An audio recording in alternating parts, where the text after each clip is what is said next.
All right. Says we're on. We're on. I think so. All right.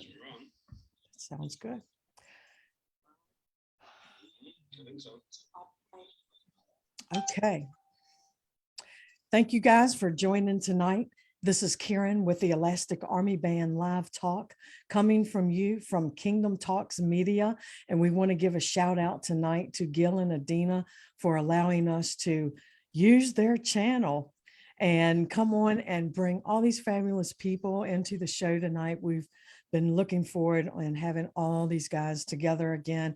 And we have some new people on the scene that'll be joining us here and there as we move forward. So I want to welcome everybody to the show. Share with your friends. We're going to have some great topics coming up tonight. And we got Craig, and he's from the UK, and he's staying up late tonight. He's going to stay on and rock on with the party. And look who's here. I got to point at the right girl.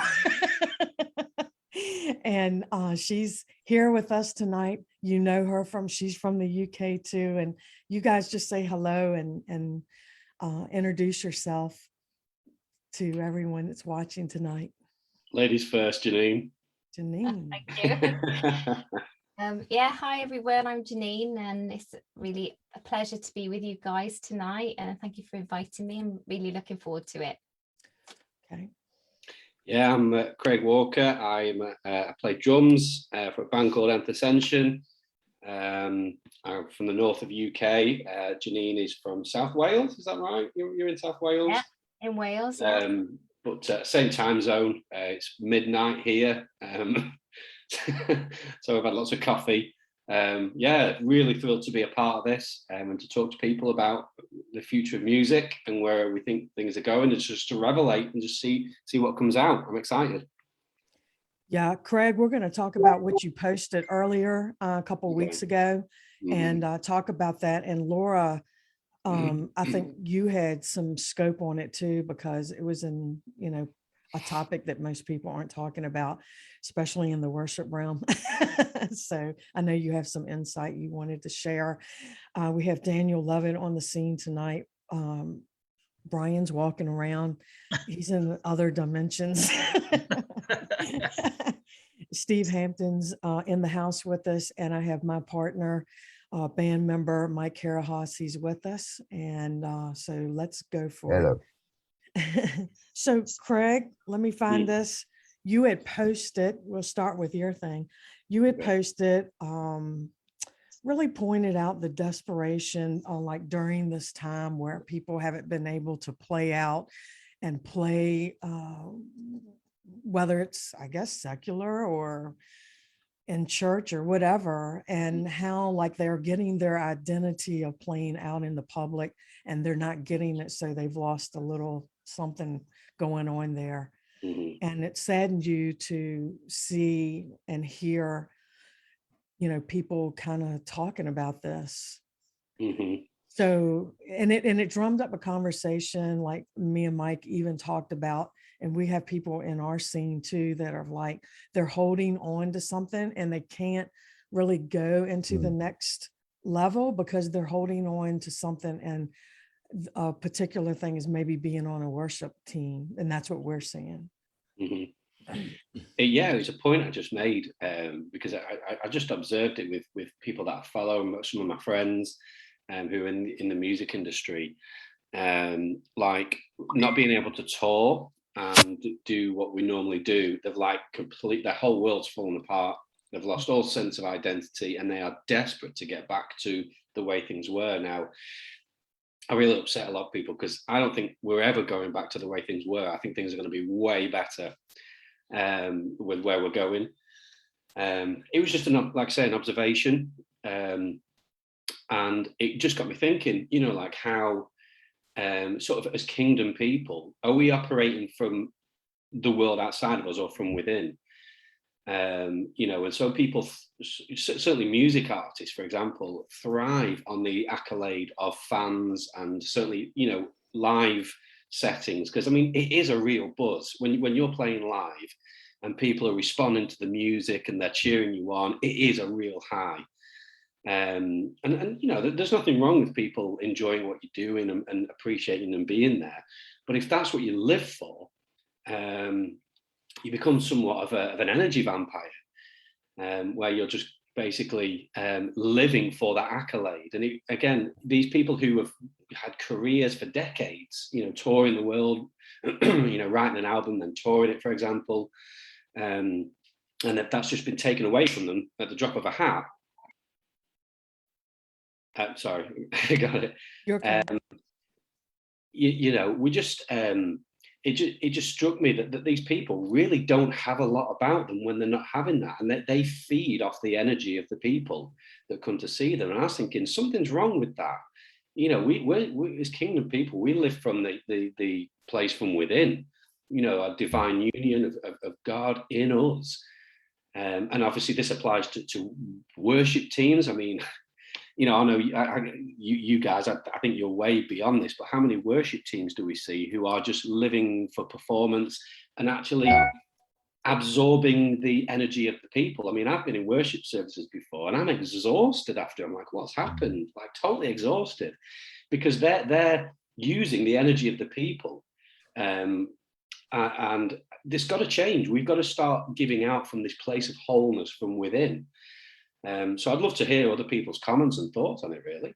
Yeah, I hear you, because I mean, we know people that are hanging on being on a worship team when they can actually go on to the next level, but they're afraid to come off because if they feel like they need to be a part of something, you know, but who says that you're not going to be a part of something, you know, that and they're just hanging on. So, I mean, what's going on there, you know, and you're just thinking like, what's going on? So Laura, I know that you commented and you said, this is a great topic to talk about. It's not really talked about. As someone who, you know, spent like a long time in Hollywood and living that world for a while, I saw so many people implode that I knew, basically because in my opinion, we weren't meant to be worshiped. So it's like all that energy and adoration coming towards us, it doesn't complete the circle if it just stays with us. Yeah. So it's all from him, for him, through him, and back to him. And what I was finding is even still now, people don't know how to carry it, let it go through them and back to them. And we just weren't created to be worshiped. And so, I've seen so many people just not able to handle the energy and the frequency of that adoration and not know how to get out of the way. Mm-hmm. And because ultimately, as we know, that, you know, the greatest compliment someone could ever say to us is that when you opened your mouth, you disappeared and Jesus appeared. And that's obviously the goal, right? Is for us to get out of the way. But, you know, that's a process. Like it took me, and it's still, you know, I have to still take thoughts captive sometimes, because I had to be completely deconstructed from the mindset of Hollywood, which is everything is for you, about you. And it's just a mindset that's really dangerous and really makes you unhappy. And even the mindset, maybe we can talk about this as artists, where, you know, in Hollywood for so long, I believed that you had to be tormented in order to make good art. Wow. And that's a big one to be deconstructed from as well, and how to live out of the flow of the river of creativity and trust the flow and surrender to the flow. So yeah. Wow. You know, there's some science behind some of these concerns that both of you are expressing. And there was research done a few years back. There's a pleasure spot in the brain that responds when they put these brain scans on. It responds to spiritual stimulus. And I believe it's on the left side. And So what they did in these experiments is they had people speak in tongues for longer than 30 minutes so that fatigue set in. And then they also had a test group of people, this hundreds and hundreds of folks that were involved in this, who they had just either sing in the spirit or just worship, but they worshiped to the point where they began to feel physically tired. And the most amazing thing that took place was at the point of fatigue, all those synapses started jumping across the brain to the opposite pleasure center, which is where orgasm takes place and sexual pleasure takes place. And so what was happening unconsciously is when they got tired, and when was the last time you were in a worship service that lasted less than 30 minutes? Even with what we're doing now. So the fatigue jumped over, and one of the byproducts of this was not just an ego thing, but a lot of these worship teams and ministries all across the country, didn't matter the church, were being affected with lots of adultery and lots of sexual sin issues that were going on within them, because they were not supported enough by the church and the staff and the pastors to say, hey, we don't want to exhaust you. We don't want to put you in a position where we're compromising your immunity and your system. And so Elijah House was involved in this, and a number of other counseling groups began to rally around the musicians and the worship leaders and the minstrels and psalmists to say, when you get fatigued, step back a little bit. And that's why with some of the models today, you see larger teams where they fade in and out. And I don't know necessarily what the answer is, but I think you're bringing up an important point, is that a lot of our emotional kick comes from that adrenaline that, Laura, you're describing as Hollywood. That's where I was born, so I identify with that. I've got lots of friends there, and spent years working in that industry. But we're in a place now where learning to orient properly around our creativity and extract things from our scroll and begin to release those to people without falling into those ego traps. That's a big part of it. Yeah. Source. Yeah. So I just want to say to that, like, part of the thing that Kingdom Talks we want to do with the Musicians Corner, let's say, is to be a place where, like, people that's coming or want to come out of the church age worship realm and want to go into another realm, that this is a place that you can start watching. And we're going to talk about things like this because I know somewhere out there somebody's resonating with what we're talking about. So with that, we had a meeting yesterday with Gil Hodges, and we're going to, and Brian and Steve are going to be part. Everybody here is going to be a part. And oh, look, Kira's coming on. Kira's going to be a part too. So as we move, we're going to have like interviews with these guys and talk about the topics like this, the tough topics, and get people moving into the next age style of music and frequencies and sounds and things like that. So anybody else want to share? I know you got something, Brian. Put you on the spot, right? Yeah, well, yeah, throw me out there, girlie. It's all right. I got it. No, I really was thinking about what Craig was saying, and David Van Koevering back in 2006, he shared with me, and I'm assuming that most everyone on this platform tonight is either a worship leader or has been. Is that right? Is that pretty much right? Yeah. You know what I'm saying. So David Van Koevering, he said to me in 2006, he said, Brian, whoever's leading the worship, whoever, whatever they're vibrating at is going out. It doesn't matter if they're having marital issues, financial issues, whatever. He just said, whatever rate that they're vibrating at is going to go out off of the stage. So having said that, it's to me, it's hard let me speak for me. It's just me, guys.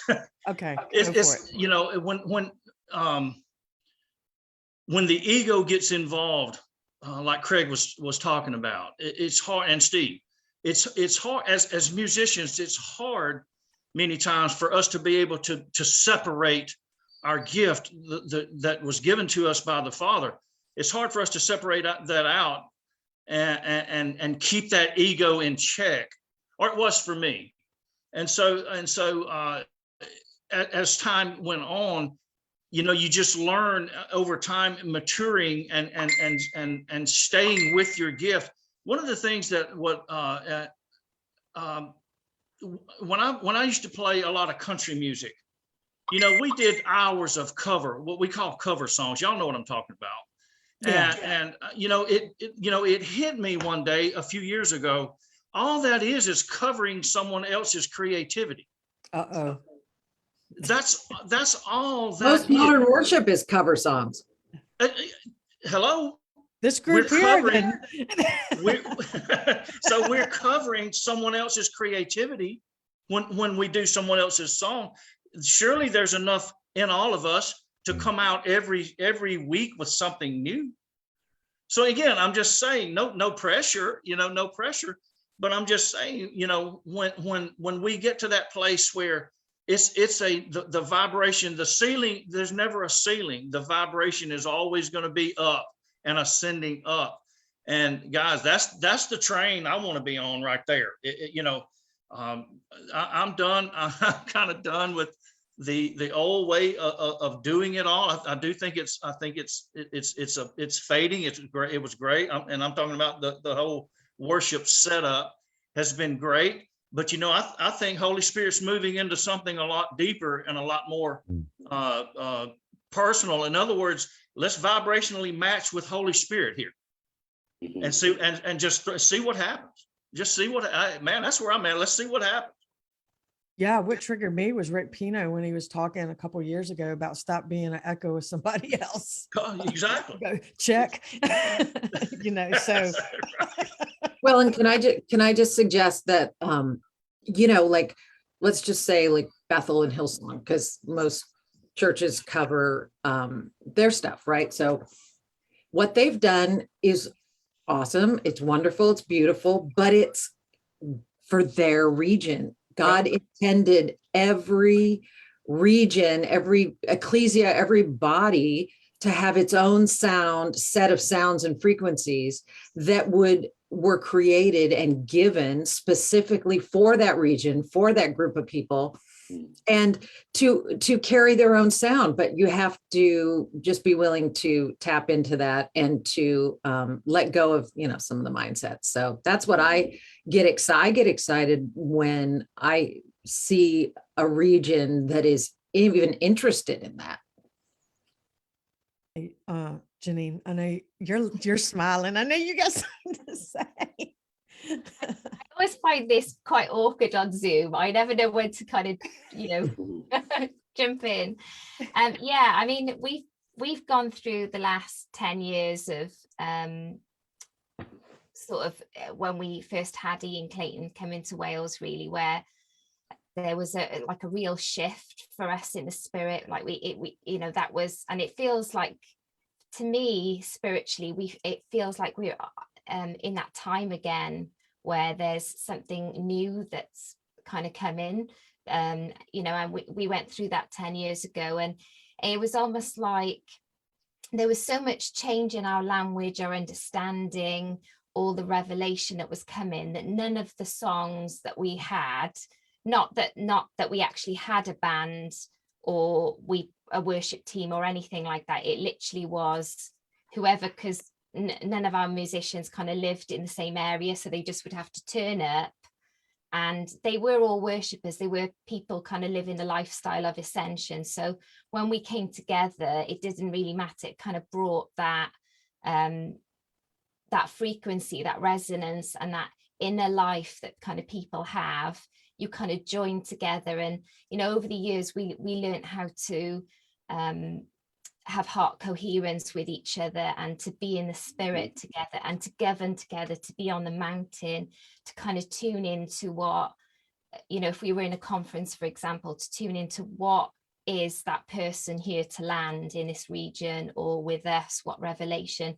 And so often, God would give us the songs, they would be in synergy with whatever the person, was, whether it was Justin or Ian or, many people that we've had through Wales in the last 10 years. And we kind of learned to do that as a team, but we haven't actually met to worship now for, because of COVID for about 2 years, and we're in the process kind of doing up a building.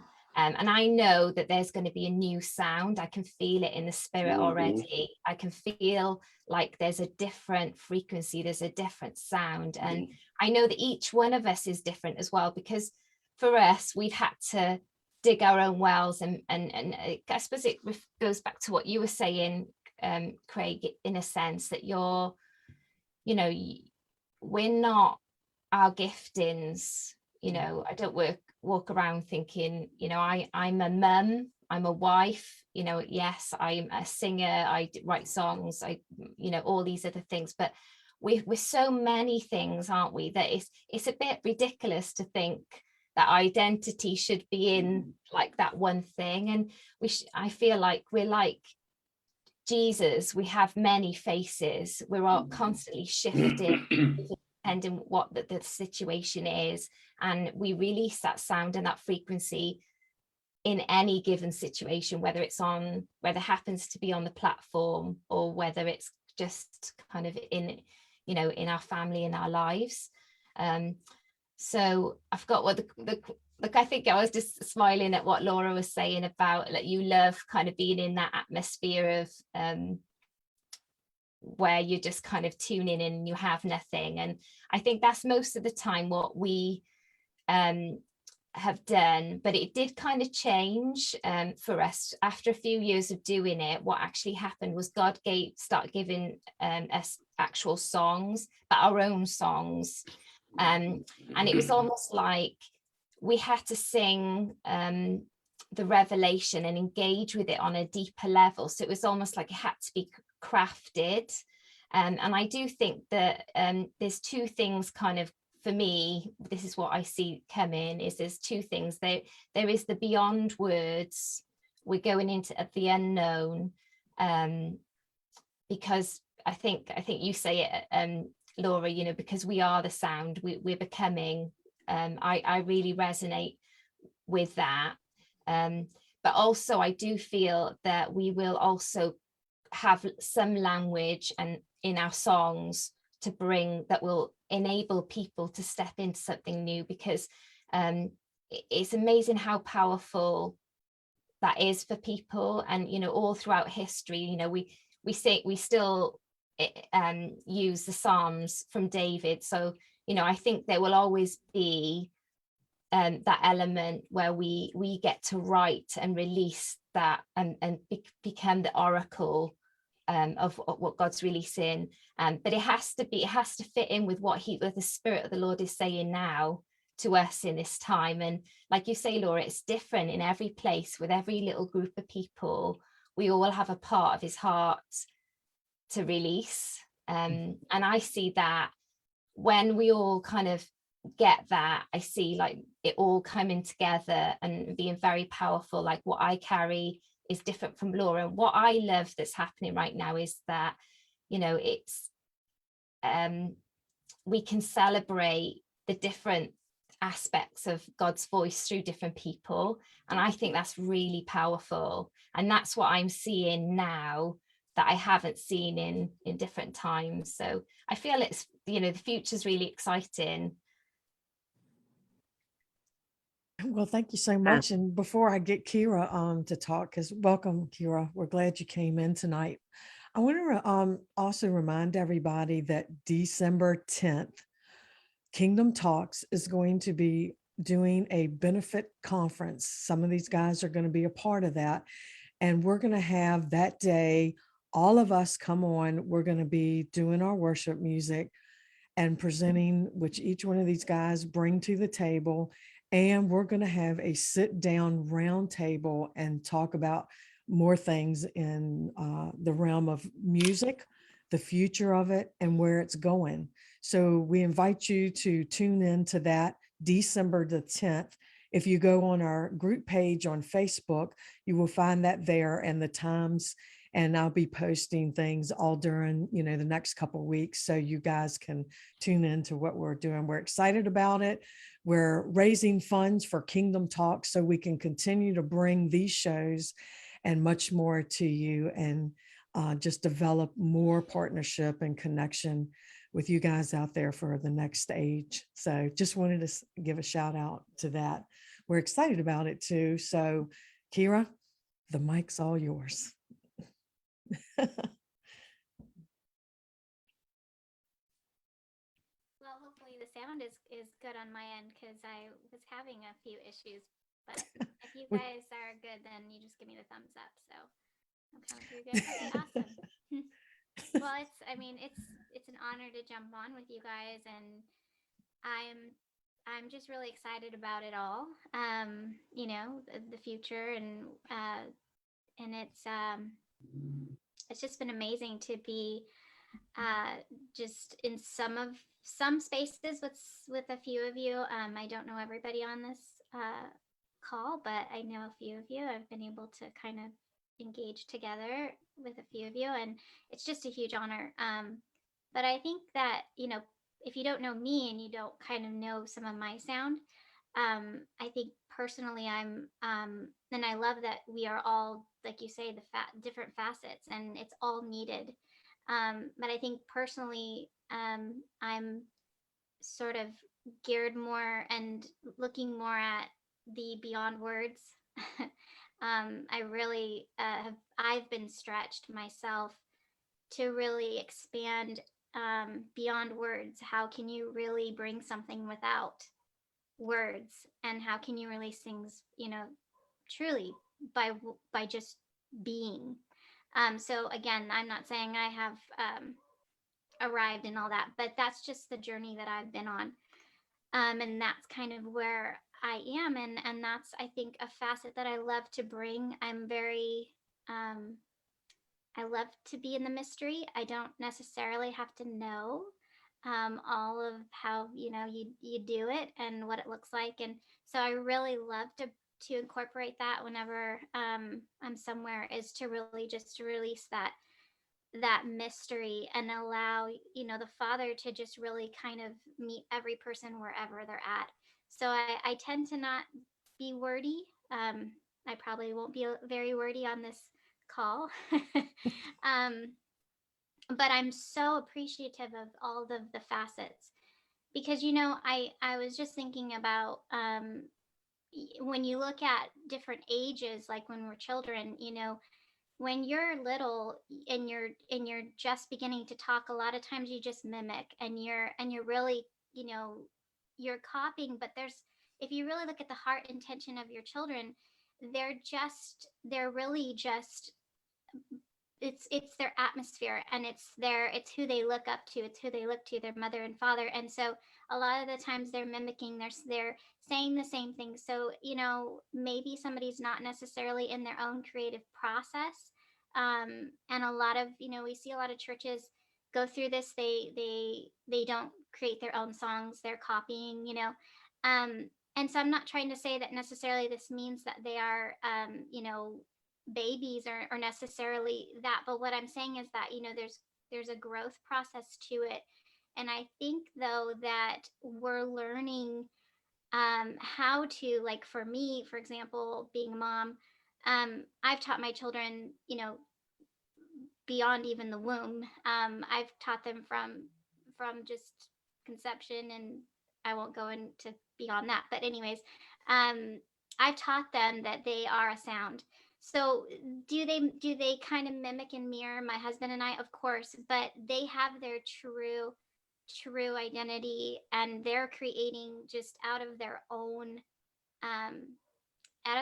ability to whatever they see, whatever they're hearing. And so they have always sort of had that very, very, very young. But I think that, if you really think about, though, it really is about the heart intention. So, is that always okay?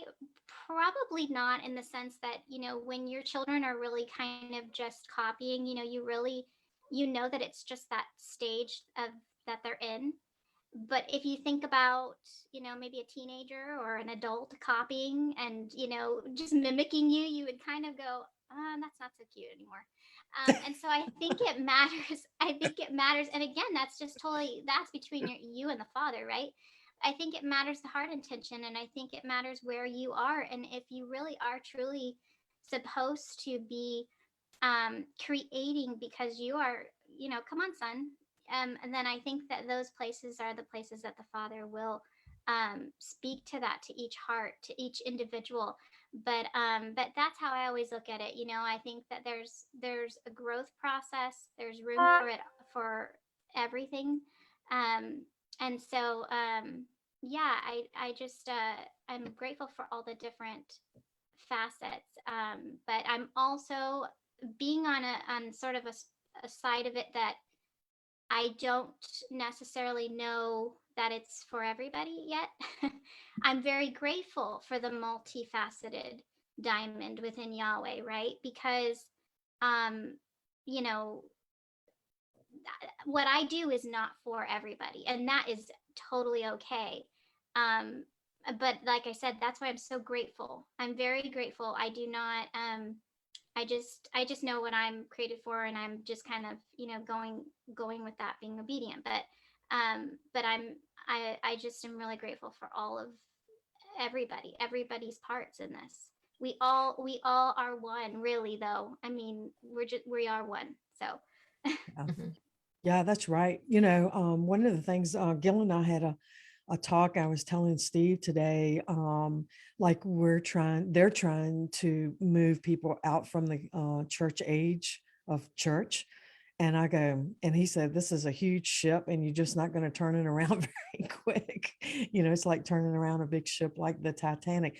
And really that applies to the music realm too. And I think, see, I like everybody's diversity, but sometime in the church realm, in the music, they don't welcome the diversity of different kinds. Like I like her, she's pop, she soaks, they rock. I mean, I like all that, and like, it's hard to get, I mean, like there's I could just say it. I'll just say it like it is. It's like sometimes the church doesn't honor the diversity of the music that's coming. If it doesn't sound like so and so, then you know. So, and we keep pressing in, and so like I believe there's still some people in there that are probably like institution they would like to step out of the box, but they don't because the leadership doesn't allow it either. So I do know that.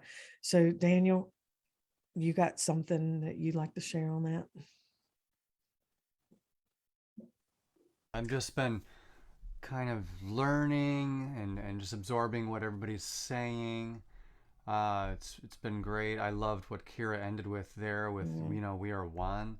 We're all members of the body. I mean, one thing I like to emphasize is like, even with, okay, so my wife and I are worship leaders. We got a band named Reflect Worship, and have written some of our own material and stuff. And one of the things my wife will be adamant about is like, okay, let's keep the familiarity for the people that we're serving, and really that's the heartbeat of it, is serving, so doing enough familiar songs, enough anthems, and that's, the church needs anthems, and this is why historically there's been a lot of churches just been stuck in the hymns for so long. But there's new hymns. There's new, I'm thinking of the song even "Open in the Eyes of My Heart." I was humming that the other day in my car. What a beautiful song. Is there anything wrong with that? Will they be celebrating this song in 200 years time? This prayer, or whatnot, and so creating those and then honoring the other parts of the body that are creating those to like serve the rest of the body with something, so I think that honoring those cover songs, as we say, that that they serve the body as to provide an anthem for oneness to be celebrated. Yep. So okay. All right, Mike, I'm gonna put you out there. Well, so far I've heard people talk about California and people becoming starry-eyed. And that's a coined thing that we use here on the East Coast when people, especially musicians, get all about themselves. So I heard a little bit of that, and moving right through, yeah, we are one body. But coming to the issue that Daniel brought up with cover songs, some churches are afraid to move into kingdom because they're afraid that this new music will lead them astray. And I've heard that in my own church. And Karen and I have talked about that. And, not everybody puts words up on the backboard, like you go see Mercy Me or, Casting Crowns or Big Daddy Weave. They don't put words up. And I've heard that a lot of people want to see words because they don't trust new music. And that's really a dishonor for all of us that dabble in our own material. Like Karen and I have been together almost 6 years now writing music, and everything has been original. And, God has blossomed us and our writing ability to, start from kind of a metal background into a really alternative rock type anthem stuff.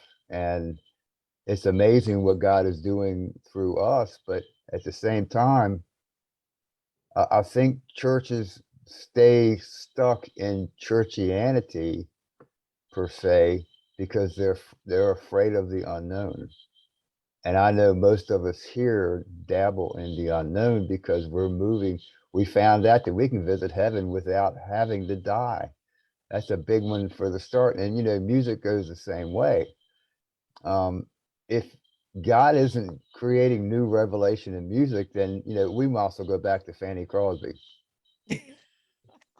And I love Fanny Crosby. I grew up listening to that kind of music, and it was ahead of its time back 200 years ago, or so on. But God is steadily moving in revelation and in the music field. So I mean, Laura C., great music.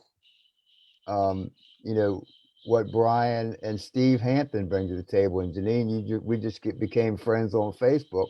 I'm looking forward to hearing more of what you've got going on. And Craig Walker, we've all bringing something diverse to the table, and man, keep going. Don't stop. Don't worry about people think, because if we get caught up in the starry-eyed gaze, worrying about what people think, we're not going to go anywhere. Yeah, That's a Steve. move from the enemy to keep us Yeah. stuck. Yeah, so I brought to and me and Mike have all these discussions all the time. So I went to Steve and I go, Steve, all these people want words.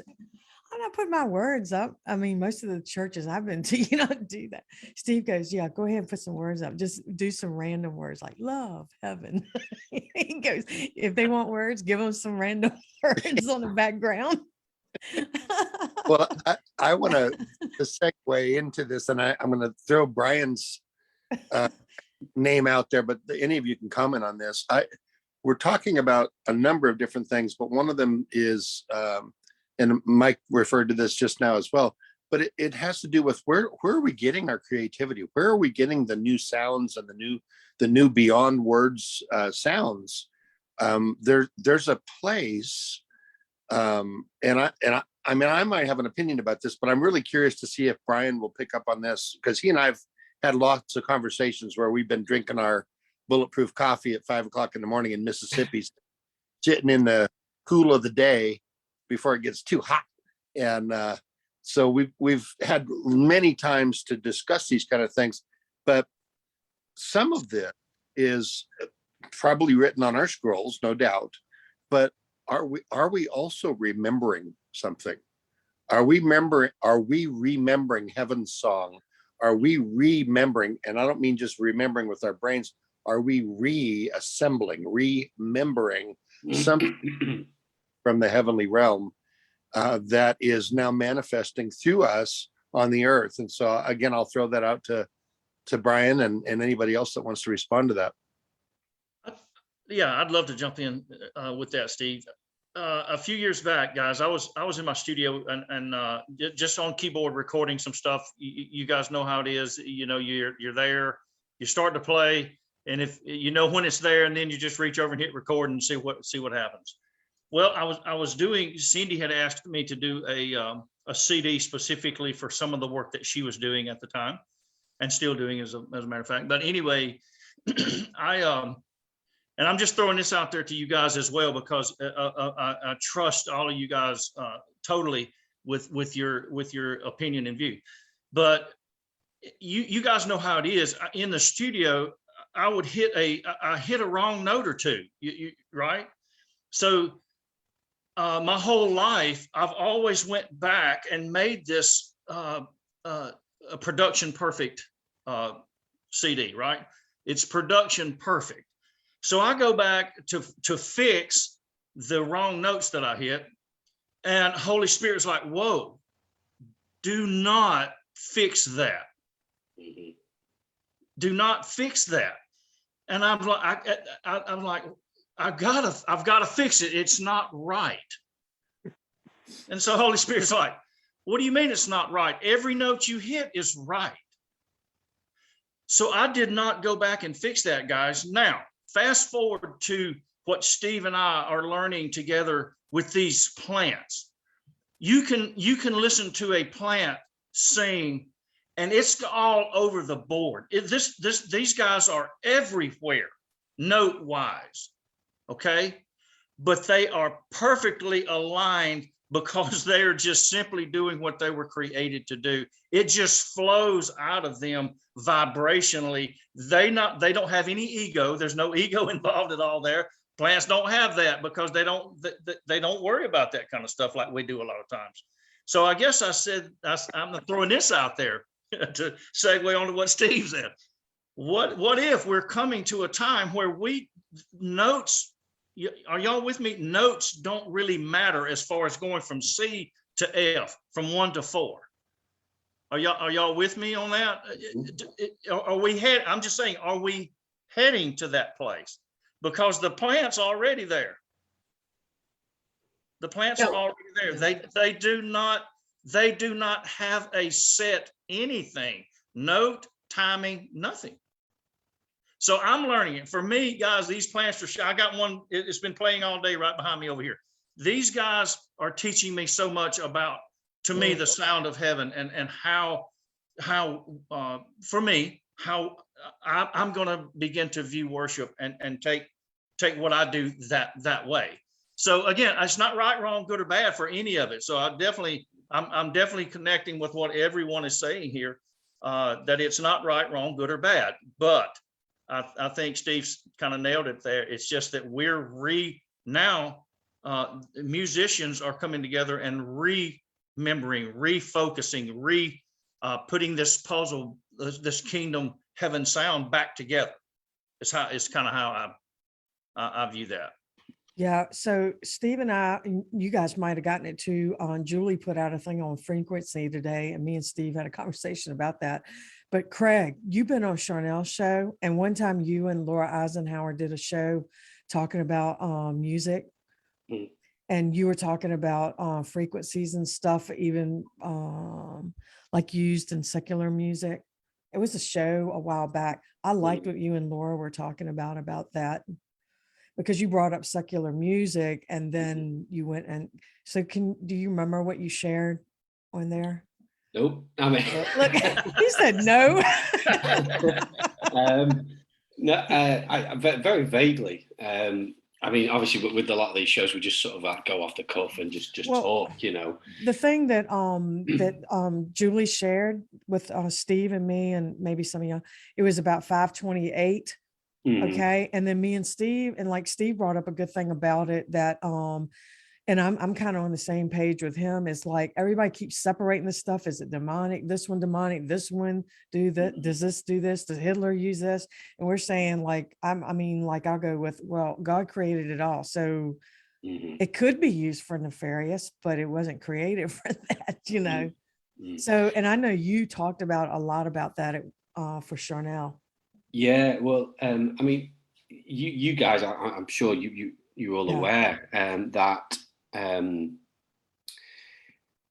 we all know about A, the key of A being in 432 hertz is more in tune with the resonance of the planet and with creation and with our energetic systems. And, you know, some people say it's debunked, some people say it's not, each to their own.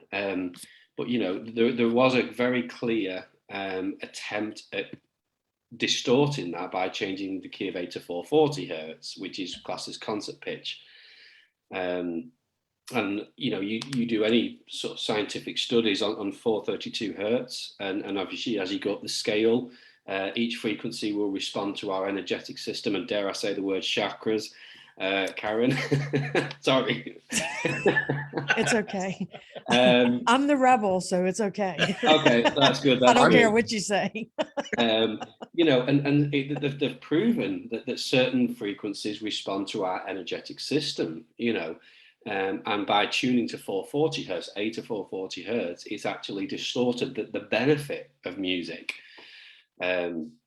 So a lot of musicians are discovering this, and some secular musicians I've actually found out, because I strum a guitar. I'm not very good, but you know, I like to tinkle, and I tune it to 432 hertz, and I'll be listening to something and I'll try to play along and like, this band are playing in 432 hertz. You know, one of them I know, it was a band, Marillion. Do you know Marillion? Oh my gosh, I used to work with Marillion. No way. There you go. They tune to 432 hertz. That's so crazy. Rod Smallwood, Sanctuary Music, Iron Maiden. Yeah, we used to Wow. also manage Marillion. Oh, I'm so Fantastic. dating myself. That is so scary. I was 19. I love Marillion. I was 19. Yes. So, and there's another very popular musician called Steve Wilson. Has anybody heard of him? He played with the band Porcupine Tree. Yeah. Big in the prog world. He also tunes to 432 hertz, and he describes, for some reason, he found what he describes as his note. He just found this sound, and he says it just works for him, you know. And I'm like, how very interesting. These are secular musicians. I mean, the guy's a full-blown atheist, nihilist, you know, don't believe in anything, but he's finding a note and he's finding a sound. And I know we talk about the Christian world, but I think musicians all over the world are looking for something, you know, we're feeling something. We came to write a new album a few years ago, my band Enter Ascension, and it was like, we just couldn't go through the motions again. It's like, we could have put a few notes together and written a song, but we knew there's something more, and we didn't know what it was, and it was really frustrating, and we still don't really know what it is.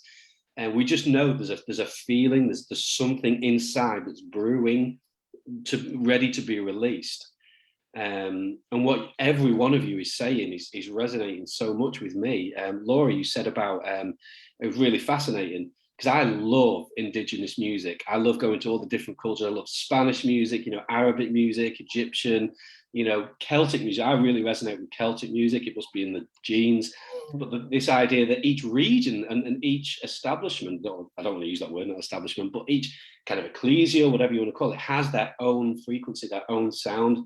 I absolutely really love that, because it's not about style. It's not about being a rock band, or it's not being about pop, or it's about carrying the vibration of beyond, of the heavens, and bringing it into this earth. And when you understand the science of what happens with our energetic systems, and how we are the ones that manifest and create the reality, just the power that and the effect that music has on the listener, you can change someone's energy like that with using the power of sound and frequency, and that will activate their dormant DNA. I put that out as a post recently as well, that using the right frequencies will activate dormant DNA. And it will cause a mass awakening. And as we as musicians grab a hold of this, we're going to be manifesting this on the planet, and I'm really excited for this. And I'm busting a gut to get going. But I know you're all we're all tapping into this, and sometimes it's hard to define it. Like I can't always put words on it because it goes beyond words. It is a frequency and it is a sound. I'll have to check out some of your music. I know I listen to Laura's and Janine's and Steve. I've heard some of yours with your crystal bowls and things, but we're all tapping into something in our own unique way. I've noticed with something that we're all saying, an underlying or common thread is authenticity, being our true selves. God has designed us very uniquely. We'll all have our own gifts, personalities, and abilities, and we all have our own authentic expression. Now, in church, like I think I can't remember who was saying, it might have been Mike, about all like complying with the same Christian standard of style. And it's really squashed creativity. It's really stopped people being their true authentic selves. Unless you're playing a Matt Redman song or a Hillsong or Bethel, and that's great for them. I really applaud what they've done. They've found their sound, but it's time for us to find ours, and everybody to be express themselves uniquely in their own unique way. I love heavy metal music, and I'm not ashamed of that. I love the deep growly stuff. I don't know why. It resonates with me. And as a drummer, I love the fast, heavy drumming. I used to play in churches, and it was always like, oh, can you keep it down a bit? I'm like, no, I can't. That's what I do. Boy in a cage. Sorry? Put that boy in a cage. Yeah, exactly. Yeah. But then, so I've never been a worship leader, but I've said on previously, I was a bit of a child prodigy. I was born with this ability. I don't know why. Well, I said I don't know why. It was just there as a kid. My dad recognized it, and he got me a drum kit. He said he's got something here. So from like being 5 years old, I've been playing in church on the stage. And I could just do it. It was just there, and I had a few lessons, and it just clicked. And I don't say that to boast in the slightest. I'm saying like just God has given me something, and I think we're all the same. We all feel something. We all know that we're here with a purpose, and I think having discussions like this, we're going to find it together because we are one. As Daniel was saying, we really are all one. And it's interesting. I think, Laura, you private messaged me. We were having a private message conversation once, and I can't remember the context, but we're saying like musicians, we go first. We see things the way we do, and like in the Bible, the musicians would go first out in war, for example. And I think this conversation, we're really going to pioneer something here, and it's really exciting. And I just encourage everybody just to keep going. We're on the same page, and just to keep in contact. Let's grow together. Let's create this community, Karen, that you're doing. It's really exciting. Yeah. Steve brought up a couple months ago let's see if I get it right. Soup Bowl, where everyone who Stone Soup. That's it. I don't know why I keep going Soup Bowl. So everybody brings whatever their piece is. So Steve, you can either comment on that or talk about that thing that Julie sent out today, or because we had a discussion about that too. But Steve had the idea of everybody coming in and bringing their piece and see what we come up with. But Craig, we have to get your drums mic'd. So... I'm game. Well, we had a group here in the Northwest that met for a number of years. I went a couple of times, but it was in an old barn on a farm that raised Kobe beef cattle. And it was called Stone Soup. It was a once a month gathering, and people could come and bring their instruments, and they could bring, and they had microphones set up for people. And it was just a wonderful time. But the old story of Stone Soup is the guy that shows up in the village with a big rock, and he says, this rock is a magical rock, and it can make the most amazing soup. And so if you want to enjoy the magic of this stone soup, bring your fresh vegetables, bring your cuttings from your garden, and add to that, and the flavor of your vegetables will be enhanced by the magic in this stone. And so, my thought was, wouldn't it be great for us to maybe create an event of some sort, whether it's online or even live, and take it on the road, kind of a thing, where the stone, the rock, is the stone that the builders rejected. It's the chief cornerstone, but then the rest of us bring our gifts, our offerings, and we create this soup that would be something that would be available for everyone to enjoy and everyone to participate with. And sometimes when we do it that way, we ran a ministry for over a decade called the Circle of Worship that was very much a stone soup predecessor. And that's what we did. We just spent a lot of time interacting with the Lord, 5-6 hours of spontaneous worship, very wordless much of the time. We hardly ever sang unless there was something to sing about.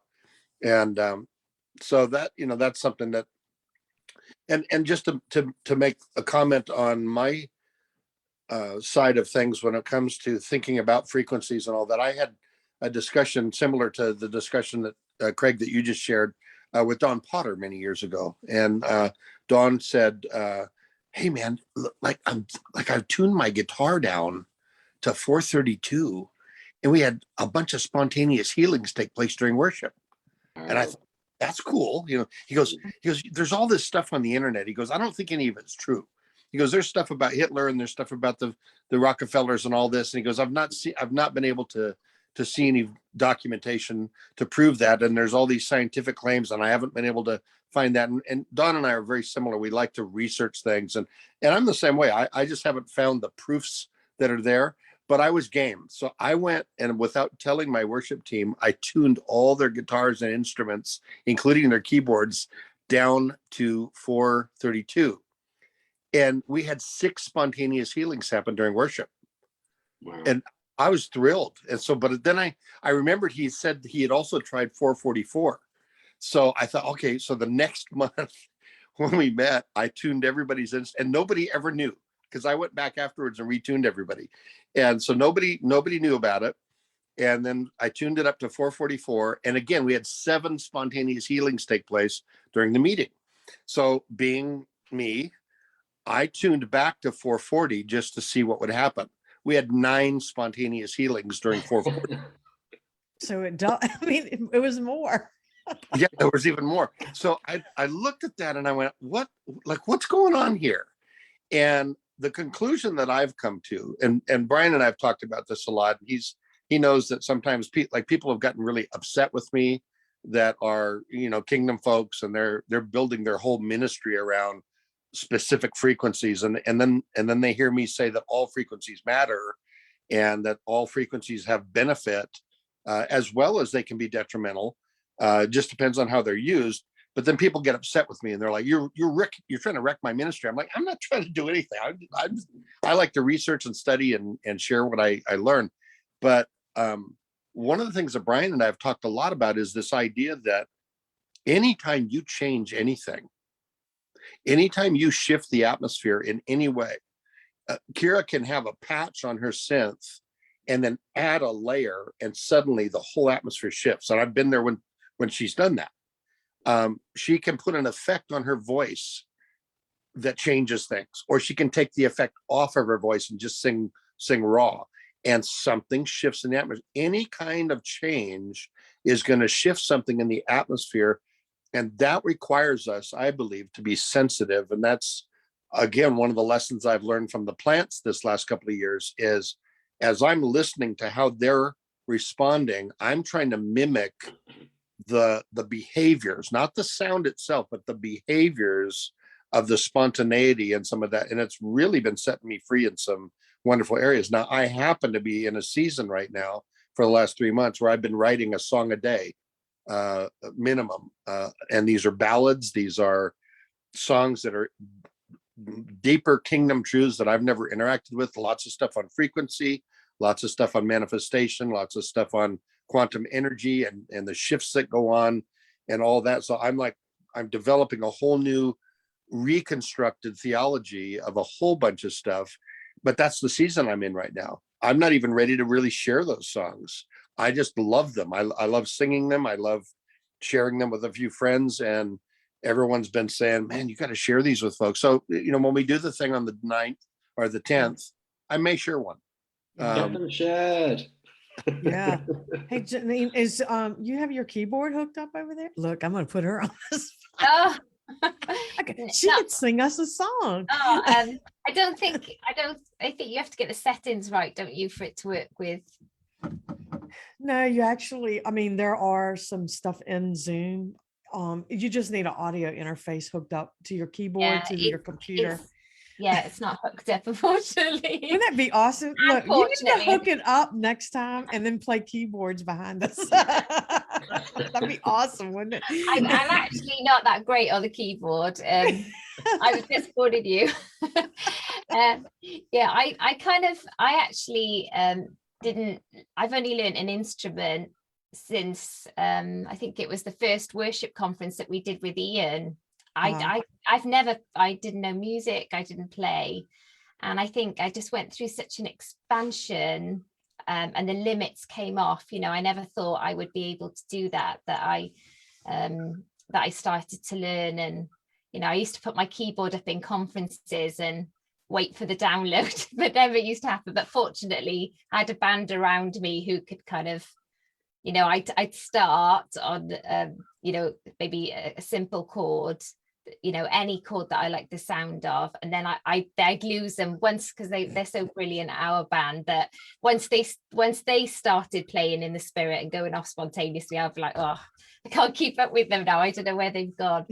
But I can play simple stuff, and enough to kind of write and worship myself. I love just kind of playing, but I'm not an epic musician by any stretch of the imagination, but I'm learning. I'm gonna be. I keep on working at it. So it's okay. If you're a vocalist, you are the instrument. So yeah.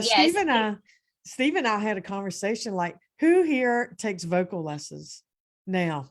Or okay, Laura, are you still doing it? Well, I never had. Really? Wow. No, I never have. Just for stamina, I found someone online on YouTube that could do some stamina exercises, but man, was I doing everything wrong. Like A-E-I-O.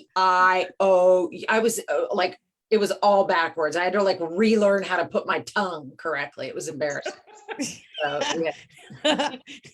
Craig, do you sing?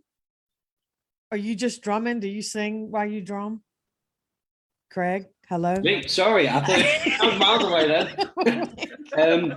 We've dabbled with some backing vocals, but yeah, it can't do it in any sort of because we play progressive music sometimes. If there's a complicated section, I have to focus on the drums. Okay. But yeah, I've dabbled with some backing vocals. Yeah. So Kira, I know. Is she still here? She may be. Do you still do like vocal lessons and work on that?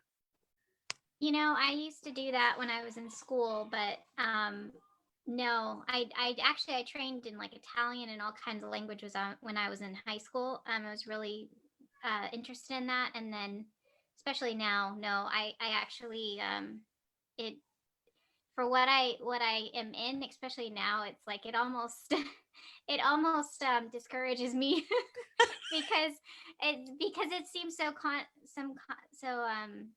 contrary to sometimes some of the sounds that I do, or so anyways, but I loved doing it in high school, and it's a great thing if you're able to learn, especially other languages.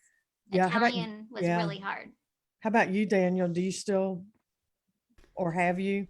Yeah, I was doing concerts in nursing homes, at least one a day. So it's just what I've found is that just doing a lot of it, like people who sing a lot, they just maintain a strong voice, they maintain the stamina.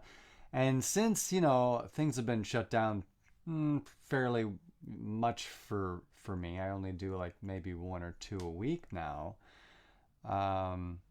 these days. But so I've noticed the decline of like, oh my gosh, my stamina and nothing, like you got to stay with it, to Yeah, maintain the strength and I mean, I was at a point where like singing an hour a day, like I could do so many sit-ups. My core was just so strong, from just singing. And It's very that's pretty physical important. singing, isn't it? Yeah. Yeah. Mm. yeah. Because I Steve and I were talking about that. We were talking today about that, and I go, I haven't heard anybody talk about like how are they not for perfection, but yeah, it's a keeping you in tune. And so I take lessons. I take lessons from Ken Tamplin. He's Sammy Hager's cousin. Okay. And so so I do that, and like a lot of breath work. And so you can hold notes, and he has a lot of technique that, okay, so I'm 59. So Never. yes. I'm reverse aging. So so he had a lot of techniques to like decongest yourself and all that. But there's people I hear in some secular that he brings up that their vocals are just as strong at 65, 70 and up by just doing, taking classes and staying, practicing their valve, and stuff like that, and just singing those. And I was like, nobody ever talks about that. I want to know who's taking lessons and what they're doing. And That's Do like you you take them listen to in Robert Plant. person, or do you just watch some YouTube stuff? I bought Ken Tamplin's his program, but I can go in and get on there and do live stuff with them if I want to. And plus being in their like group that you can talk to other musicians. But if you look him up, he's on Facebook, and listen to some of the singers that's come up from under him. They're like, wow. I mean, if you hear him before, you're like, they're really good. And you hear him now, like in just 6 months, they're so improved. It's awesome. And, to keep, when you're older and be able to keep the breath and keep your vocals in shape, because a lot of people misuse their voices in secular realm. They really do. Like I was telling Steve today, Britney Spears, she's got that, and So what was that's that? tearing I know it sounds cartoonish, but I mean, she can ruin her voice doing that, long term. Well, I'm glad you brought up, Karen, the breathing techniques, because that's been huge for me. I do a lot of breathing techniques because of just being able to obviously, be stronger in your core and everything. But that I really have like just really loved. And so that's been very beneficial to me personally. Yeah, the singing exercises that I've been I've got two different people that I work with. But the one music teacher, she's kind of really into your body being the instrument. So I've got one singing teacher that will kind of, she's helped me expand my range and get some of the bad habits kind of out, and like you said, Kira, kind of hold the breath, and just, I think you do get into sort of a way of singing that can be quite lazy as well. Like I found when I actually I hate listening to the very early stuff that I put out, because I can hear when that was pre having any vocal lessons, and I can hear how I've improved as I kind of have gone on and kind of worked on my voice. But the one I've been doing this year has been really interesting. It's been a lot of like, you have to lie on the floor. You have to feel all the tension that you have in your body and where it is. So it's very meditative. It puts you in this state. And actually, what you actually notice when you do the breathing exercises is the difference in the quality of the sound when you kind of feel where you're holding different tension in the body. And quite often one of the starts of singing lessons, they'll get you to move your shoulders and like release all that tension out. And it's quite interesting, kind of bringing that into worship setting, is that like we can use that, and we can go in, we can just take that moment just to release any tension out of our body and come into that place of oneness, and then release a sound out of that place, rather than releasing the sound out of our tension and our bodies, or the busyness of our mind, or whatever. It does really help you to center. But it's so interesting because I forget what the name of it's called, but I've noticed that they're doing it with instruments now, where people will so really tune into how they hold and how they play, so they become like one with the instrument. It's called something or other, but I'm not great at remembering it. But it's been a really interesting kind of year, kind of going through that.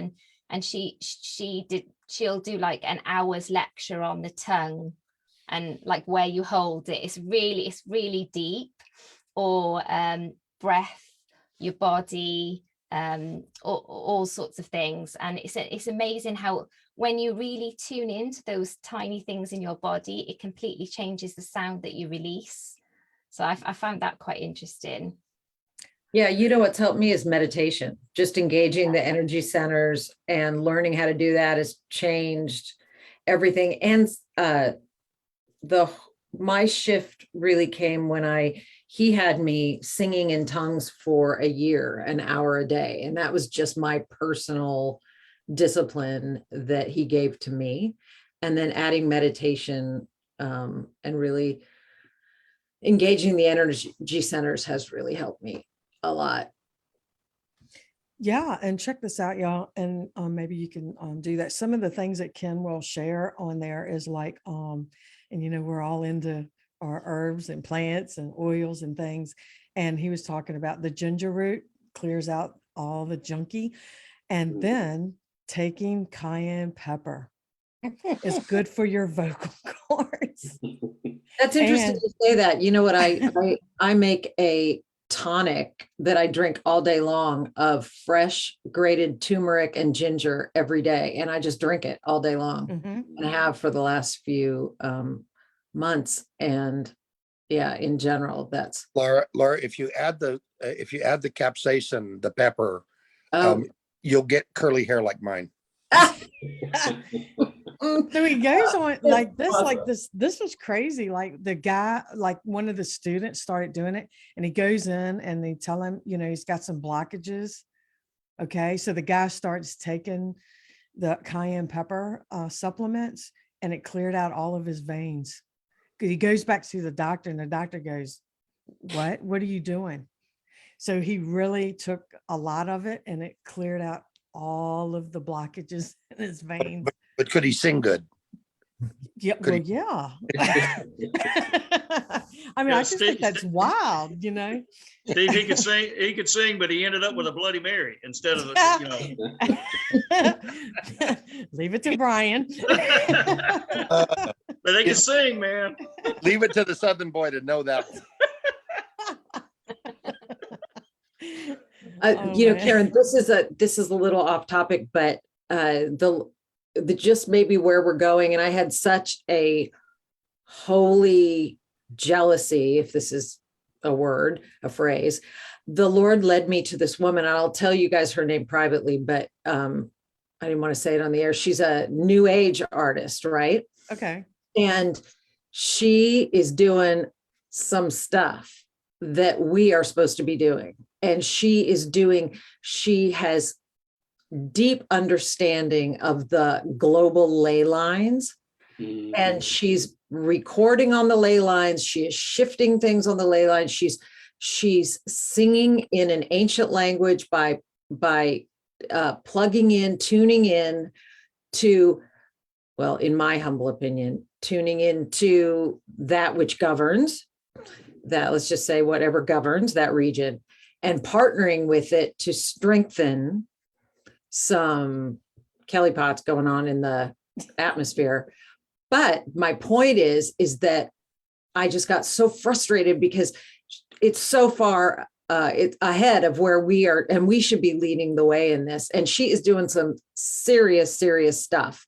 So I was wondering if we could talk about, kind of where things may be going, what we've been shown, where things are going in the future. And I got really angry, and not at her, of course, because she's doing what she's called to be doing, but just that, oh man, we're supposed to be doing this right now. Why aren't we recording on this, this global grid? And why aren't we shifting the ley lines and the atmospheres and the powers that be over that? So wonder what you guys thought about that. Can I ask you a question? Laura, what did you do? You held that out the whole time? You gotta let me butt ask- in and get us straight. Let me ask you a quick question, Laura. Yeah. Why aren't we? Exactly. Mhm. Exactly. And I mean, I know Kira has been called to do some, maybe she can speak into, to do some regional land stuff. I mean, I've been following like my assignment, and I know that you guys have all been following yours, and I haven't been called to do that on a global level yet, and maybe that's not on my scroll. I don't know, but I know that that's part of the restoration of all things, right? Let me jump in really quick right before Kara, because I definitely want to hear what she has to say on this. But so why aren't we, y'all? I mean, if what Daniel said earlier is true, and it is, that we really are one. We really are. Echad. Yeah. So I have a t-shirt for that, by the way. Bless say it you. again. I have a t-shirt for that, by the way. Fingers pleased. So do I. I'm just saying. So why aren't we? We're all one. So whatever this new age person was doing was exactly what she was, what she was gifted and whatever Holy Spirit gave her to do.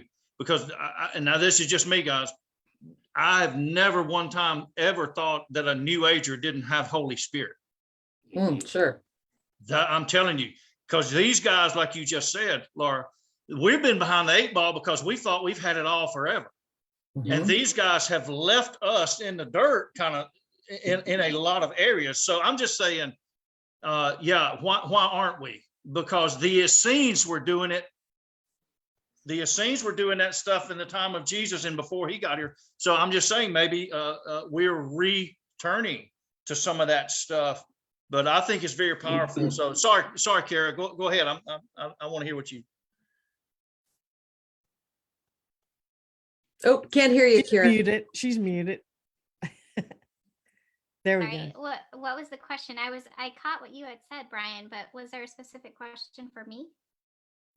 Oh, well, I was just talking about this woman that in the New Age movement that is doing some serious planetary grids, singing sounds into the planetary grids and shifting things, and some of the ancient wonders and understanding ley lines.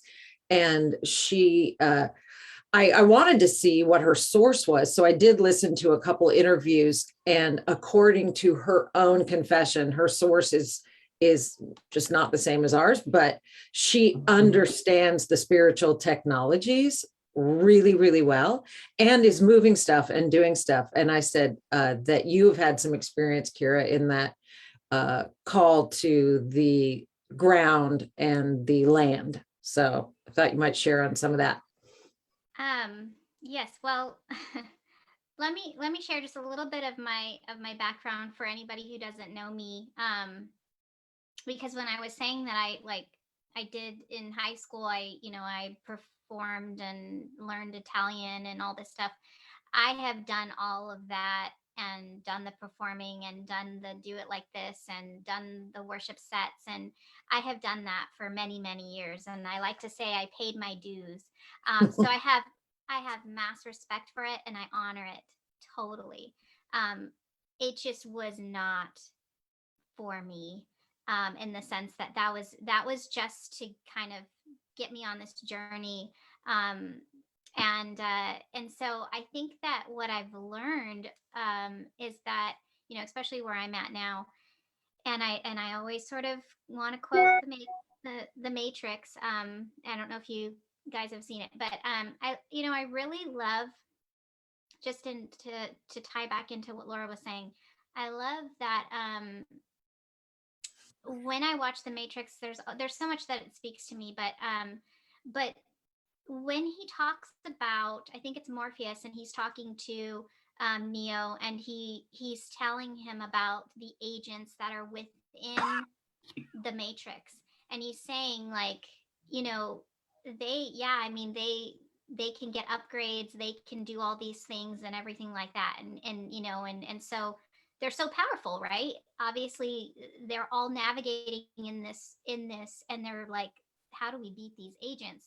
They're just as powerful. But what Morpheus says to him is the key, and what Laura is referring to is that, do these principles of creation work?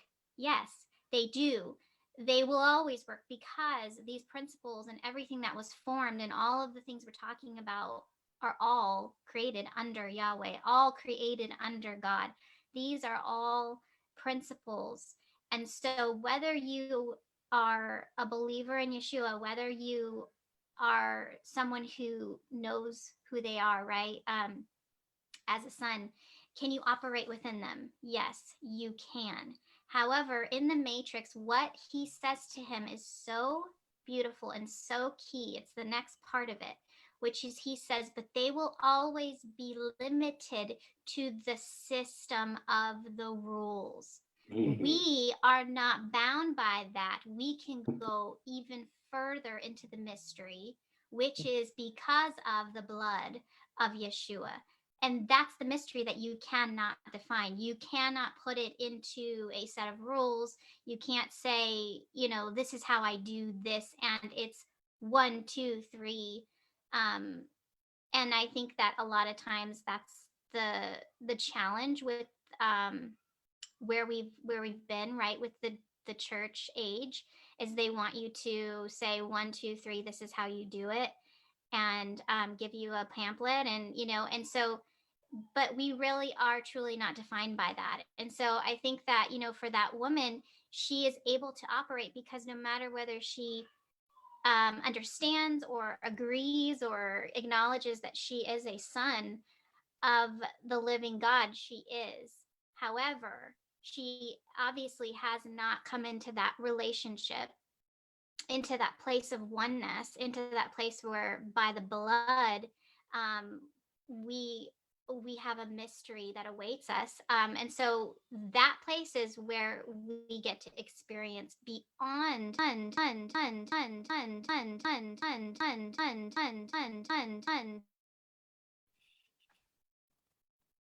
Oop. Well, We lost you a little bit, Kira.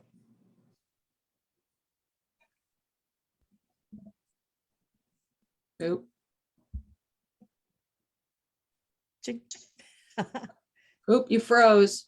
I was really froze. enjoying that. She's still getting it. And then I thought she broke into tongues, and I thought she was rapping.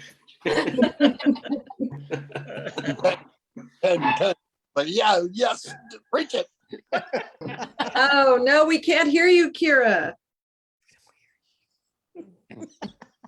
No, bummer. Oh, I've lost her. She's like, why are y'all laughing at me? I know. I'm sorry. We can't hear you. It was so good.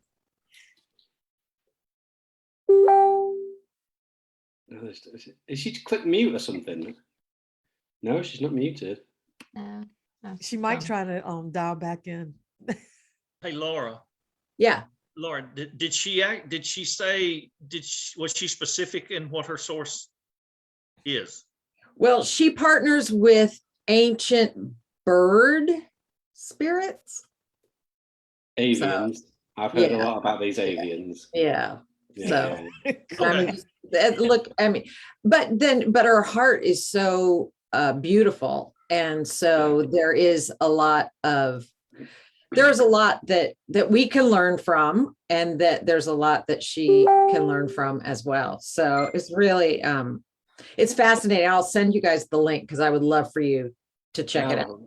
Yeah, you just said it to me too, Laura. You just said, you nailed it right there when when we're at that place, girl, where we can learn from another and they can learn from us, that's the thing. So Beautiful. I love that.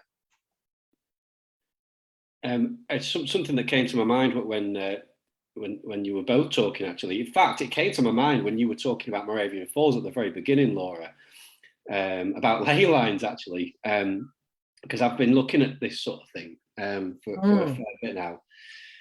Because I don't know if any of you are aware, but one of the most central meeting points of ley lines in the whole world is Glastonbury in England. Yeah. Oh, wow. What do they do at Glastonbury? They have one of the biggest music festivals in the world, Glastonbury Music Festival. And if you ever go there, it's like a massive new age, like people are like totally spiritually in tune, go there because of what works at the place, you know. I just thought I'd throw that out there. And obviously what stage is at Glastonbury, it's the pyramid stage. So they know exactly what they're doing. They know exactly what's going on. You know, the festival is a full-blown ritual if you know how they operate. And these are the sort of things we've got to claim back. You know, we've got to take these things back and use these technologies, like you were saying, for the benefit of the planet rather than for control and the systems of the old era. You know, we've got to go into these establishments and claim them back on behalf of humanity and our benefit. And I think this kind of knowledge, you know, I'm quite open. I've gone full blown into talking to people in the new age and like you know, spiritual people, and they really know some stuff, and we could learn a lot from them. And we're not enemies, you know what I mean? They're not demonic. All right, they might be really out there with some ideas, but you know, I've gone out there and I've been like, look, you know, I'm a Christ follower, and they have no problem with that at all. They're like, cool, we love Jesus, you know. They might have some different opinions on stuff, but it's okay. It's safe. You know, I feel completely safe with them because we all want the same thing. We all want a happy and free and ascended humanity, you know, and planet. Sorry, I've just got a dog trying to get in the kitchen with me. Oh, I love your dogs. They're beautiful. Oh, I love my dogs. Yeah. But yeah, I just thought I'd add that because it came to my mind at the very beginning of this conversation, actually, about the ley lines, because, you know, like do you know what thin places are? I spoke about this with Karen and Gil, actually. You know, like Iona, for example, is an little island off the west coast of Scotland. It's where Christianity started for the UK. And like it's a tiny little island, a tiny little monastery. And it's classed as a thin place because it's such like the dimensions just overlap constantly. And there are angels coming and going. I mean, some people, I know some person been on there, and they've seen an ancient monk walk past. We've seen it with their open eyes, you know, because the boundaries are so blurred there. And it's all to do with these energetic ley lines. Time and space just totally shifts and changes on them. So this is something that I really think that we need to get hold of. And like you say, go and put our energy and our frequency out on these ley lines, and it goes out throughout the earth from these places, you know? I think as well as we, you know, we can't, for me, I've been so long out of the church that sometimes it's, and kind of doing and worship and exploring, that it's hard to kind of imagine the kind of going on a Sunday and singing a song list and everything, because I think, you know, we've been kind of gathering to engage the realm of heaven, and I feel like the more that we do that and the more that we find other people that carry that, like it might not be my scroll to maybe initiate that, but I could meet with someone who together we would go and do that, you know. And I feel like there's a lot of overlapping of what we're called to do, and there is something, I think that we've said it before, Laura, there's a multiplication that happens when you gather with other people that carry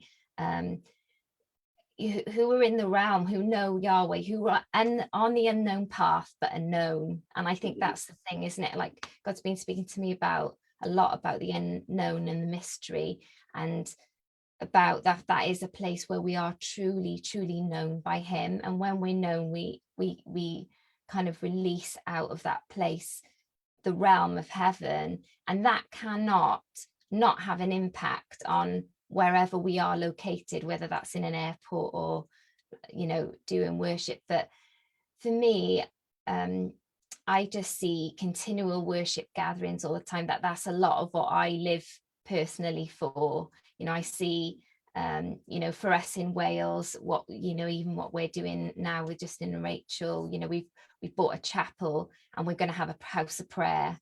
And I know that is going to change, like where we are. We will create that thin place by being in the cloud together, you know, creating it, that's really good, yeah, and going for it, you know. And I think, you know, I think we just need to gather with whoever we can around us and do it, go for it, whether that's in a house, whether that's, you know, on our own. Like, you know, all through COVID, I've just had to do it on my own. But I feel, you know, we're priests, aren't we? And we know we're sons, kings and priests, but we carry that anointing to sort of release something from the eternal realm into the earth, you know. And we but there is an overlapping that will come, and I feel like as we gather together, there's going to be a momentum in the spirit.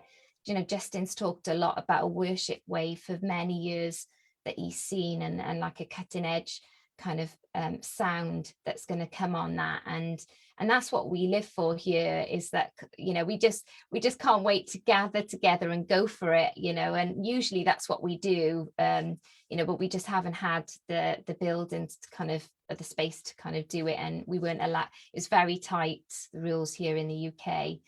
But I just feel, you know, somehow that's what we all just need to do, is just to get together and go for it. It's quite simple, actually. I think we make these things a lot more complicated, you know. What will it look like, how will it work? But, you know, just kind of gathering together and finding those people like you, Karen. You know, you're a connector, you bring people together, and, you know, and just allowing that to kind of happen. And I feel like that's, even with this talk now, you know, people wherever they are, they will have to find those people around that. In many senses, we have to go back to some of the older ways of doing things, where we're just meeting together in houses and kind of going for it, and we create that kind of realm, and we learn together, we learn how to function in the spirit, and amazing things happen. Like we've had crazy things happen, you know, in our house.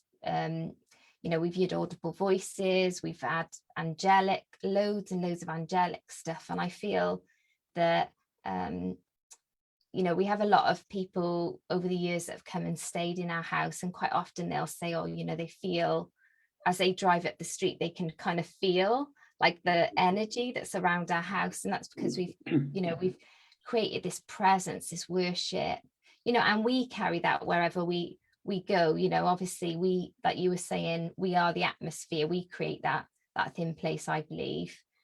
But yeah, let's just go for it, I feel. Yeah, Yeah, I agree. You know, something about form versus function. It's so easy to get caught up in the form of everything, but ultimately when I talk to Yahweh about it, it's just heart position, heart position, heart position. So somebody with the right heart position can sing Twinkle Twinkle Little Star, and people can get, you know, slain in the spirit, and they can get transformed, because worship, or what we call worship, and releasing sound and frequency, is just an extension. It's just an outpouring of our heart and who we are and where we're seated, right? So we're learning, all of us are learning to get our eyes off the form and really focus on the function. Good. Could each of you guys share, because we're gonna go off and kind of share how to get your stuff. And I know, Laura, you got a new website that's come up recently, and it looks good too. I've checked it out. Oh, well, thank you. Thank you. So anyone can begin. Well, I'm Laura, at the top. I'll go. Okay. Well, I'm at the top of mine, so I'm pulling it on everyone else. Yeah. Okay. Well, yeah, as I said at the beginning, I play drums for a band called Ascension. We have 3 albums out: Ascension of Kings, Infine and Etium, which is Latin for to end is to begin, and Strangers and Fiction was our latest one. We're currently in the process, very slow process of writing a new album. We are, as I said to you before, Karen, we are in between keyboard players at the moment, but so it's going to be pretty guitar heavy, this one. But yeah, just check us out on Facebook, Nth Ascension Music, or our website, nthascension.com, and just connect with us and just come and say hello. It'd be great to see you. Laura? Oh, so I just have a website, just lauracmusic.com. And the most fun I've had creatively is I just began to get this download for product, and I was like, oh, great. So who am I going to hire to do this? And the Lord was like, I'll just teach you. And he taught me how to do, all the graphics and the art design and everything myself. And I have just plugging into a different form of creativity was like one of the most, I was obsessed. Like I stayed up just 4 days in a row, nonstop. Just, I haven't had this much fun in so long. And so that's been really, really, really great to just bring some language and product to, almost everything on there is like a line in one of the songs or something, except for my favorite, the Not New Age t-shirt, which is I meditate, I ascend, I quantumly entangle, because after all, it is a new age. And then that's over the Merkaba. So I'm sure I've in huge trouble for that, but I don't care. It's okay. So yeah, that's been really fun. The critics are always fun. I'm used to it. Kira. There she goes. Yeah, I'm back. She's back. Yeah. My website is craftsman120global.com. I am excited about, just my journey right now, being a craftsman. And I really, really enjoy empowering other craftsmen, because I think that was part of my journey was starting out, labeled worship leader. And like Laura said, we're created in the image of Yahweh, and there's so many things that we are created to do. So you are a craftsman of many crafts. Let me just encourage you all. Not that you guys don't know that, but so yeah, check it out, and don't be afraid, because I've got some I've got some frequencies on there. But if you personally get to know me, you'll know that I am just doing my part. So I make no apologies for that. Yes, and she has great graphics too. And I like her diamond dreidels. They were awesome. Thank you. Thank you. Okay. Anybody? Come on. Don't be shy. Well, I'll jump in then. Okay. Our website is kingdomcomenow.org. Cindy and I, my wife and I, have a retreat center down in Mississippi, and you can go to that website and see everything that we do. The music is a part of what we do there. We have probably 30 or more different modalities for health and wellness. Everything we do has to do with frequency, light, and vibration. So check it out. There's plant music on there, everything from ayahuasca to turmeric. So you just might want to check one of those out, But anyway, again, it's a labor of love for us. We know that the Father told us probably 25 years ago that this was gonna manifest for us, and that this was a place where leaders could come, which you guys all are. A place for leaders to come and to unwind and to just, find another path deeper into who you really are and who the Father created us to be.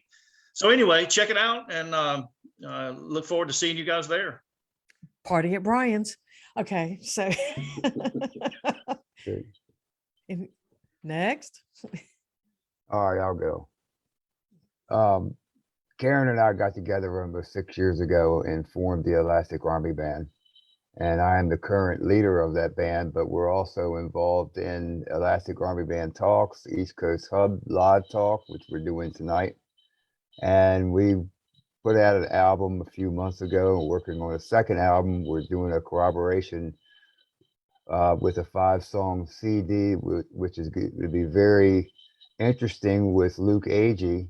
So we're kind of anticipating that. And we've got a few irons in the fire that we're, pretty intense, but we love what we're doing. And, Karen writes all the lyrics and I do all the arranging. And it's been a very fascinating journey over all these years for us. And we're keeping on. But, after tonight's observation of, ley lines and all that, I'm very familiar with that, but I've never really publicly heard people talk about it outside of Ancient Aliens. So, but to hear it, to hear things where, the Father is steadily moving in new revelation and information, the ley lines, for example, for me is, it's the atmosphere of the planet. These are the grid lines that construct the whole planet in frequency and sound and vibration. So Karen and I have really gotten into sound, frequency, and vibration. 432, we've tuned everything to that, and it's become very formal for us to just operate in that mode. And of course, we're interested in checking out other frequencies and hertz. So we're going to see where the Father leads us, but we're steadily rolling on to the next. Steve, can you share with Mike what you shared with me today about Mike? Yeah, Karen will send me links sometimes to the band and you guys practicing and stuff, and she's almost always sending me shots where it's looking from your right side towards you. And several times I've watched your fingers, even whether it's video or still shots, and I've seen like these lights coming out of the ends of your fingers. And I've just held that in my heart, and I just believe that you have a real place to mentor and bridge from the generation that you and I grew up in, to the generation that's coming and is here now. And that my idea the other night when we were talking with Gil about you hosting kind of a Mike's Corner, on gear and pedals and doing interviews with other people, I suggested maybe interviewing as a guitar player, interviewing Kira and Laura C about the keyboards that they use and what they're, why they choose the sounds that they choose, and then relate that to the layers of sounds that you're choosing. And again, I just think there's something that you carry from our generation to the next generation and the next generation that's going to be important for us to have a platform for that, so that you can share the richness of that, and then that offers them something. And I'll tell you what, young people listen. They, Karen was talking about this today. Young people like the classics. They love the classic rock. They are into a lot of the bands that, like I have friends that are in their 20s that are totally into Zeppelin, and they're into Sammy Hagar, and they're into all of these things. And when I was growing up as a teenager, I was told that was devil music, and I was like, oh, whoops, sorry, I like it. And I just refused. When Larry Norman sang the song "Why Should the Devil Have All the Good Music," my response to that was, he doesn't. It's all good. It's all good music. And Hey, we don't shelve our brains when we become Christians or when we are born.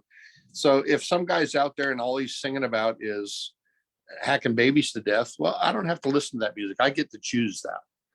But I'm not an idiot. I also know that if somebody's singing about something and there's truth in it, I can embrace that. And Mike, I just think there are sounds that you've tuned into that most people don't hear. And because of that, I think that there's something that you're going to be able to offer the current generation, as well as the older generation, as well as the next generation, to say to them, listen to sounds, pay attention. Here's how you can shift some of those. Here's how you can dial some of those in. Here's some toys, but it's really about the ears. And I think you have an ear for those layers of sounds. And I haven't even heard you play that much. That's the sense that I have when I see your pictures and when I hear some of the few songs that I've had the pleasure of listening to. So, Well, half of my learning, and I'm still a student of the guitar after 54 years, is half of my learning is listening. And I've got to listen from within, because God is always laying new sounds and different passages on the guitar in my spirit. Yeah. And my grandson's 10 years old, and he's a good guitar player. It's amazing to me at 10 years old. So yeah, it's very crucial to pass on what we have learned over our lifetime to the younger generation, so that they can carry on and get better. I want nothing but the youngers to get better than me and some of my contemporaries, like Jimi Hendrix, being a lefty like I am, like you are, and Tony Iommi of Black Sabbath. I tore up some Black Sabbath back in the day. But you know, these are left-handed guitar players that had an effect on me because I'm a lefty. Yeah. So, and you can understand that because you're a lefty. I'm a lefty. I play guitar right-handed, but Craig, I play drums left-handed. Oh, okay. There you go. But yeah, I'm glad you brought up the tonality of the whole thing, because in the past couple of years working with Karen and Dave and various drummers, I've really gotten into sound waves and tones. It's crazy. And then to hear somebody where you've been, the same path I have and probably more, picks up on the tonality like I do, and it's like, wow, you know, I'm not alone in this. I'm not crazy, but I'm hearing what the Father is laying out to me in tone quality. And yeah, I would like to talk to some people that are keyboard players, because Laura, I've listened to your stuff and it's like, talk about layers of tone. Wow. And I look forward to hearing more from others that have come on the scene, like Janie and Carol, you know, hearing what kind of flavors are rolling through your atmosphere. That's going to be killer. Absolutely. Did you happen to mention the website and how to get a hold of Elastic Army Band Music? Yeah, I was going to do that, but I You was were? going to let Janie do her thing before I closed it out. Well, I could just say briefly, the elasticarmyband.com. Mm, You go onto that, whether you Google it or whatever, or see it on our page or site. And once you get onto that, you'll see us and scroll down a little bit, and there's the songs. You can listen to them. You can buy them at single or buy them all together. But you get an introduction of the different styles of music we're doing, and our style is steadily evolving. It's crazy, especially in the past 2 years. The style is changing, and it's really yeah. getting deep. A lot of people will ask, where did you get that name from?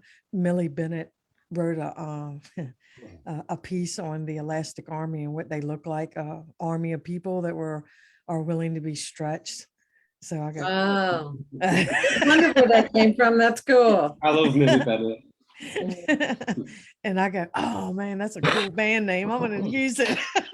That's cool. So that's where that came from. Okay, so I'll shut up. Janine, when is Whirlwind coming out? Is Whirlwind coming out? I'm not sure. It's Okay. coming out when it's ready to come out. I'm so excited. Yeah, so my website is janinejohnmusic.com, and I've got various things that I'm kind of plugged into. I've got a creative community, a lot of poets, artists, and worship people, and we meet monthly, called the Creative Space, and it's mainly where we kind of are learning to just walk with the Lord and just create out of that union, out of that sweet place, out of intimacy. And we've got a group where people kind of share. Interestingly enough, I I started it November last year, so we've had our kind of first year of doing that, and I think I just feel that there's this call that's going out to all the worship people, but also all the artisans. Like you were saying, Laura, you know, there's such joy in being a creative person and expressing that in loads of different ways as well. So I do that. Then I've got another group, Many Voices Worship Group, where we were going live from our own prayer house, but then I've connected with some people, so sometimes I go live with them, and I do that. And then I've got 3 live worship CDs, which are kind of back from our days of wonder, where we just literally no songs, plug in, just go in the realm, and there's some awesome stuff on them. People still play them. They really carry kind of what was going on at that time. And then more recently, I've kind of been working on some studio albums. I find that God gives me different scrolls for different projects. So this last one that I've worked on, it was about, can I create music which could go out further than our Christian bubble, further than even the groups that we kind of associated, like the, you know, you kind of have your sphere, don't you? You have, like, you know, people that you connect with. You know, I go and do worship at a prayer house where they have no idea. If they listen to this, they might get a bit freaked out, you know, but they kind of don't know. They only know like the prayer house form of me or whatever.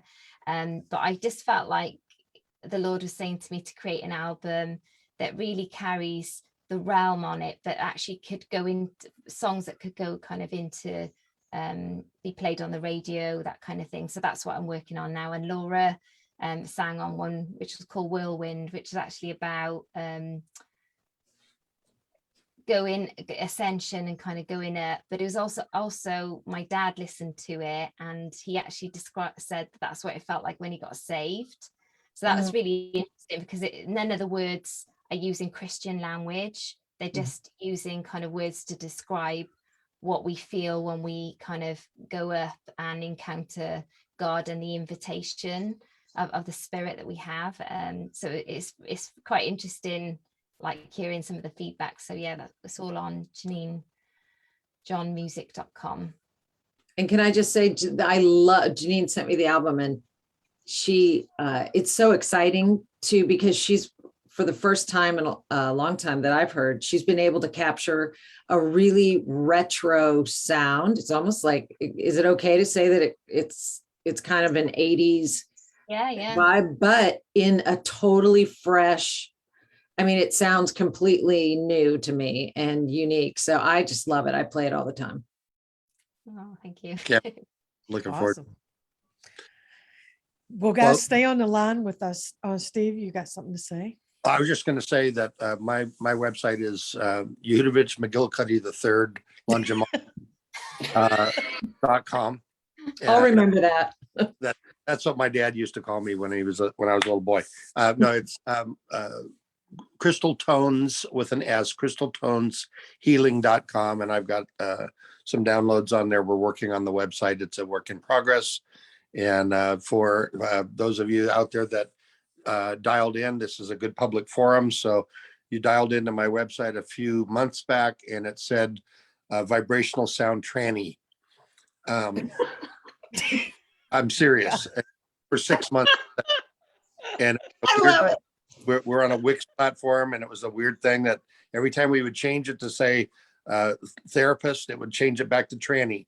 And finally gave up and said, okay, maybe I'm supposed to be identifying with part of society that doesn't get identified with by the church. There you go. I started ministering, and then God opened up this whole thing about the first century revival among the eunuchs, and then I started ministering that to people. And so God does weird stuff like that. But I also wanted to say very quickly that, I really appreciated Craig talking about thin places.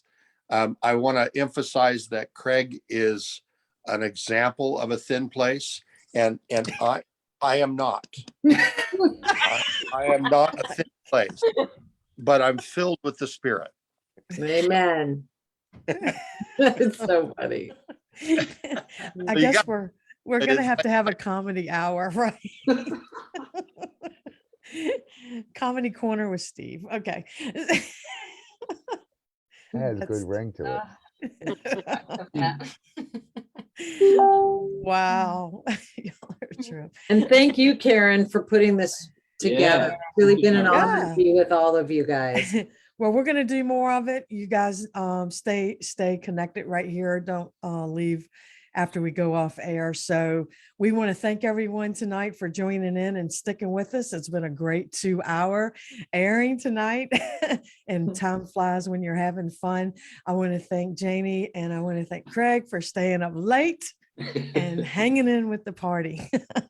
And we'll adjust for we'll adjust for you guys next time. But no, it's an honor. Thank you so much for staying up with us, and stay tuned, guys, for December 10th for the conference that's coming up, Genesis Culture.